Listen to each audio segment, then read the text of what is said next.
हनुमान पुत्र मकरध्वज की कथा।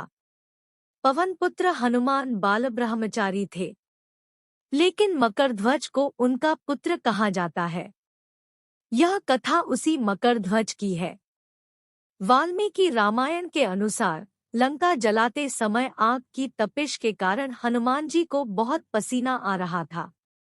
इसलिए लंका दहन के बाद जब उन्होंने अपनी पूंछ में लगी आग को बुझाने के लिए समुद्र में छलांग लगाई तो उनके शरीर से पसीने के एक बड़ी सी बूंद समुद्र में गिर पड़ी। उस समय एक बड़ी मछली ने भोजन समझ वह बूंद निगल ली। उसके उदर में जाकर वह बूंद एक शरीर में बदल गई। एक दिन पाताल के असुरराज अहिरावण के सेवकों ने उस मछली को पकड़ लिया। जब वे उसका पेट चीर रहे थे तो उसमें से वानर की आकृति का एक मनुष्य निकला। वे उसे अहिरावण के पास ले गए। अहिरावण ने उसे पातालपुरी का रक्षक नियुक्त कर दिया। यही वानर हनुमान पुत्र मकरध्वज के नाम से प्रसिद्ध हुआ। जब राम रावण युद्ध हो रहा था तब रावण की आज्ञानुसार अहिरावण राम लक्ष्मण का अपहरण कर उन्हें पातालपुरी ले गया। उनके अपहरण से वानर सेना भयभीत व शोकाकुल हो गई। लेकिन विभीषण ने यह भेद हनुमान के समक्ष प्रकट कर दिया। तब राम लक्ष्मण की सहायता के लिए हनुमान जी पातालपुरी पहुंचे।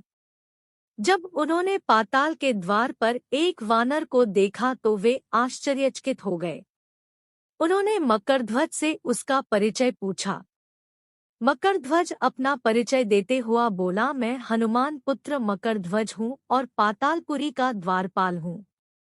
मकरध्वज की बात सुनकर हनुमान क्रोधित होकर बोले, यह तुम क्या कह रहे हो? दुष्ट, मैं बाल ब्रह्मचारी हूँ, फिर भला तुम मेरे पुत्र कैसे हो सकते हो? हनुमान का परिचय पाते ही मकरध्वज उनके चरणों में गिर गया और उन्हें प्रणाम कर अपनी उत्पत्ति की कथा सुनाई।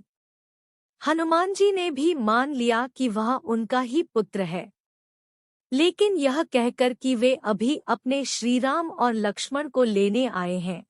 जैसे ही द्वार की ओर बढ़े वैसे ही मकरध्वज उनका मार्ग रोकते हुए बोला, पिताश्री, यह सत्य है कि मैं आपका पुत्र हूँ, लेकिन अभी मैं अपने स्वामी की सेवा में हूँ, इसलिए आप अंदर नहीं जा सकते। हनुमान ने मकरध्वज को अनेक प्रकार से समझाने का प्रयास किया, किंतु वह द्वार से नहीं हटा। तब दोनों में घोर युद्ध शुरू हो गया।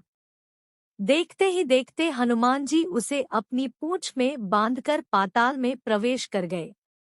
हनुमान सीधे देवी मंदिर में पहुंचे जहां अहिरावण राम लक्ष्मण की बलि देने वाला था।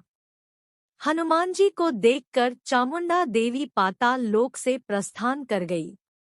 तब हनुमान जी देवी रूप धारण करके वहां स्थापित हो गए।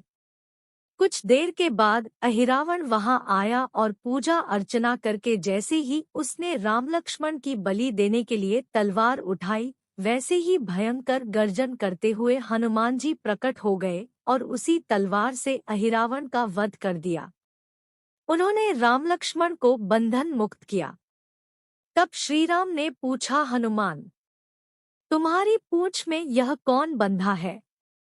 बिल्कुल तुम्हारे समान ही लग रहा है, इसे खोल दो। हनुमान ने मकरध्वज का परिचय देकर उसे बंधन मुक्त कर दिया।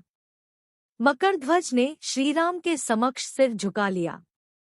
तब श्रीराम ने मकरध्वज का राज्याभिषेक कर उसे पाताल का राजा घोषित कर दिया और कहा कि भविष्य में वह अपने पिता के समान दूसरों की सेवा करे।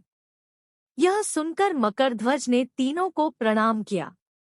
तीनों उसे आशीर्वाद देकर वहां से प्रस्थान कर गए। इस प्रकार मकरध्वज हनुमान पुत्र कहलाए। कहानी अच्छा लगा तो लाइक शेयर सब्सक्राइब जरूर कर देना।